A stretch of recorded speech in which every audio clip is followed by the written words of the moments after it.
Hi guys, I'm Adrienne Smith, local realtor with Keller Williams here in Carrollton, Georgia. And today we're going to get to know Carrollton with Jodie Carroll Goodman Yes. of Carroll County Mental Health Advocates.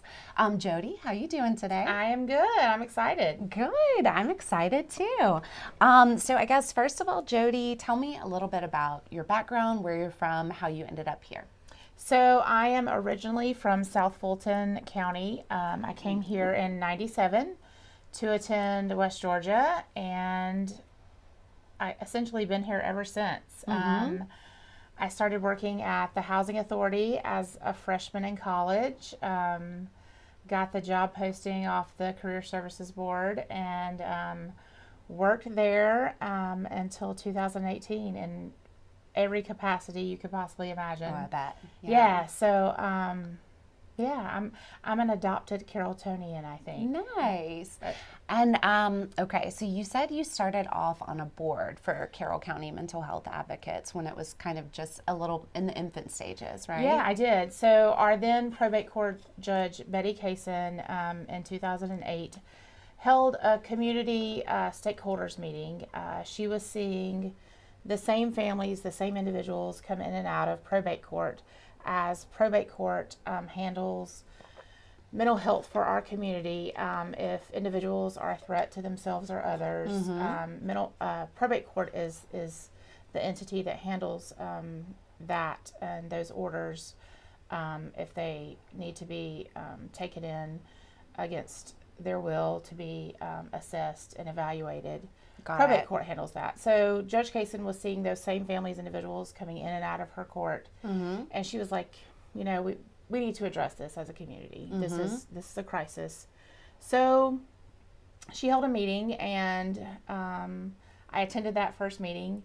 Thus was born Carroll County Mental Health Advocates. Just as someone in the community, Yes, you just attended that meeting as a vested, someone with a vested interest, right, yeah, right, and working at the Housing Authority at that time. yeah, And the organization was born.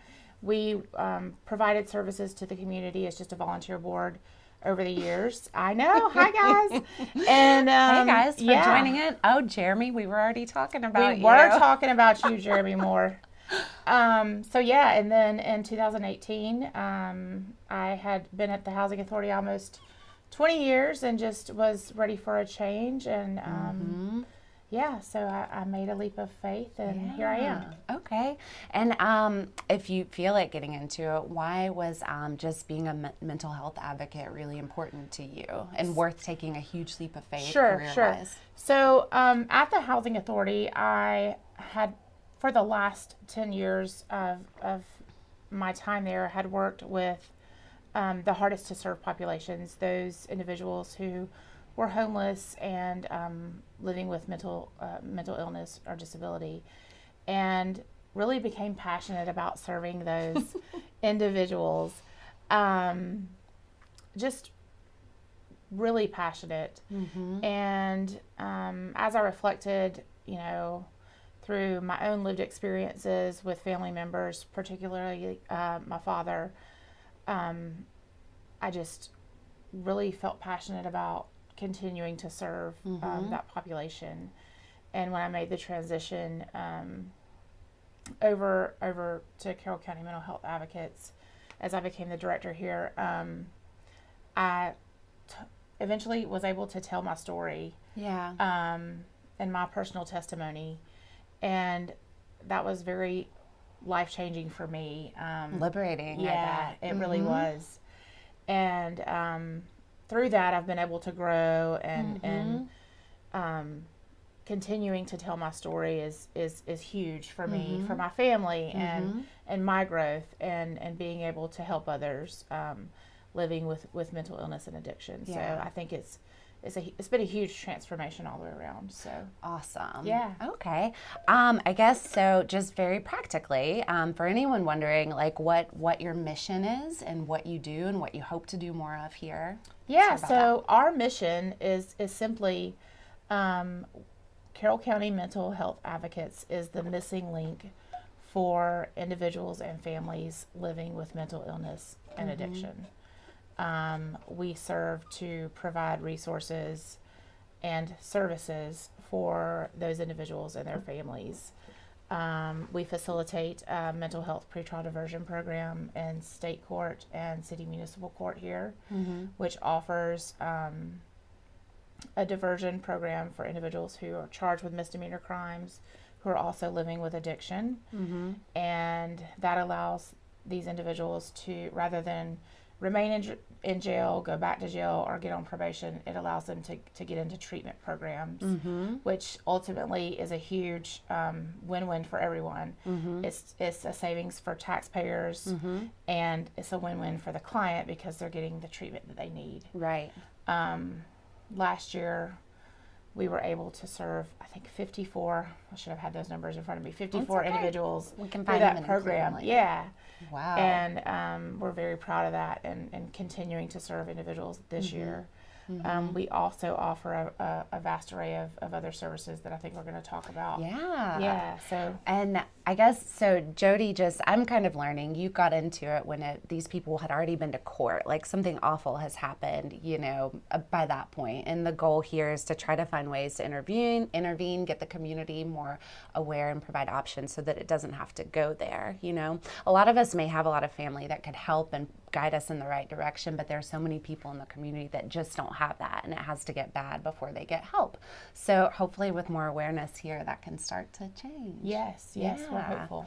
Let's see. Okay, so there are a lot of groups that meet up here. I didn't even know about it. It's great. Can you tell us about some of those? Yes. So part of our service to the community is that we provide a place here in our office. We're located on 306 Bradley Street. We're right across the street from City Hall, 2 doors down, or 2 businesses down from the AMP, right beside Hudson Mill and Brown Dog Deli, inside the building with the Quilt Museum. So we're here, and we have an array of peer-led support programs for individuals who are either living with mental illness, a support group for individuals, friends and family of individuals living with mental illness. We have a Recovery for All support group. It's for those individuals who are living in recovery. It's not a 12-step program. If it's, the next step after recovery, if you're living in recovery. We have yoga. We have mindful movement, which is yoga with hula hoops. Serena is our awesome instructor for that program. She's amazing. She does some amazing stuff with hula hoops. Y'all have to come see. All of these services are free, open to the community. We have other peer-led group activities. You must come check us out. It's good stuff going on here. That's so awesome. So the one that I am most interested in is this one, which was the Recovery for All. So often I feel like you kind of want a support group, and it seems like all the ones that are obvious and available are very specific to some kind of specific addiction, and you're like, well, gosh, if I don't have that, like I'm obviously not going to go there. Right. But this would be a great place. I mean, recovery from just anxiety you had the week before to recovery from anything else. And seems like a really safe spot to come. It is. And it's a great place to build community and connectivity to others who, maybe feeling the same thing you're feeling, or living in, in that same journey.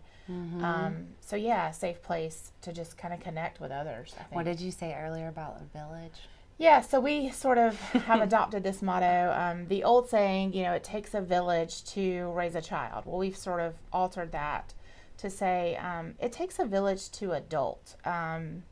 And oftentimes a lot of our clients, they just don't have a village.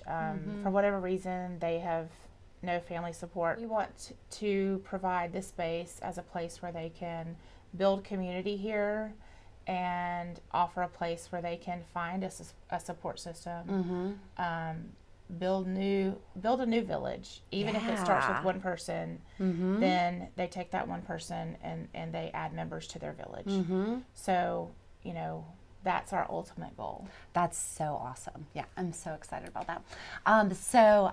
If you end up in a crisis with yourself or a family member, so often if it's not totally dire, like you really don't know who to call or where to go or whatever. Jodie, what are some options for obviously an emergency, but also just things where you're concerned? We always want you to dial if someone is a threat to themselves or others around you. If it's an emergency, you always dial 911. There are some state Georgia crisis and access lines. These are on our Facebook page. I think the link is in the introduction here. So if you go to our Facebook page, there's all these numbers there that you can call. There's also a text line, a crisis text line. Ooh. If you're not comfortable talking to someone over the phone, you can text them. And this is for individuals, living with mental illness or addiction. They can text if they're, feeling in a bad place or, just Having a bad night. having a bad moment. They can text. Okay. Which is a good tool. There's also a veterans crisis line. That we promote and advocate. Tell me about Light It Up Green.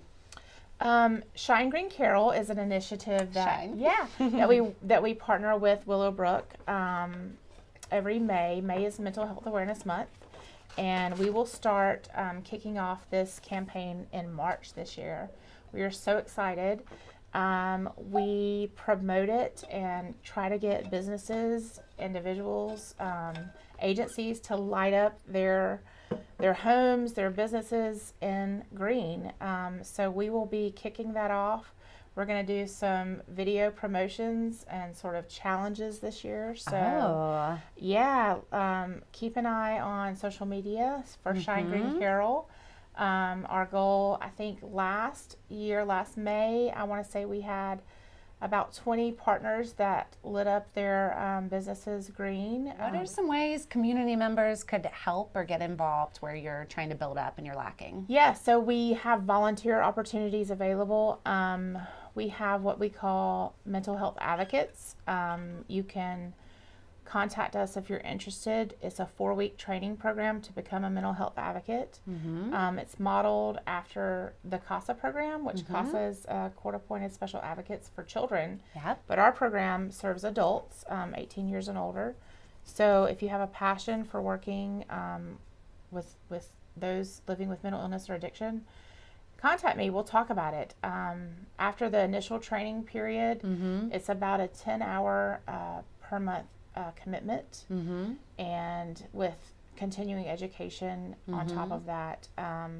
So once the initial training is over, you graduate the program, and then you're sworn in by our probate court judge, Judge Edie Haney, and then you're assigned a client that is participating in our mental health pretrial diversion program, and the goal is for you to walk with that client through their treatment and their 12-month participation in the pretrial diversion program. As far as big events that you do yearly, tell me about those. So we do, May is a huge month for us. We sort of celebrate Mental Health Awareness Month all month. We have a 5K that we do, Miles for Mental Health, in May. That is an awareness event, but also a fundraising event for us as well. And our biggest event is our fundraiser, our masquerade ball in October. It's always the first Saturday in October. It's our biggest fundraiser of the year. It's a huge party. It's October 3rd, 2020 this year, at venue on Cedar. We have lots of partners and sponsors that we're so thankful for that event. But yes, and we are always in need of financial contribution as well, because we are very small grassroots and we're trying to do a lot for this community, but that obviously takes funds and resources. So you are one woman, you know. Yeah, I know. We do have amazing volunteers, and I want to make sure that I mention them, because without our volunteers and advocates and facilitators that do our peer-led support groups, we could not do what we do. So I'm so thankful for them. We have such a great community, just for like all hands on deck, you know. Absolutely. It's wonderful. And we have an amazing board of directors too that are really hands-on and believe in our mission and what we do here. So Awesome. Okay. Anyways, Jodie, thank you so much for sitting down with you, me. friend. And bye, guys. Thanks for tuning in. see you guys.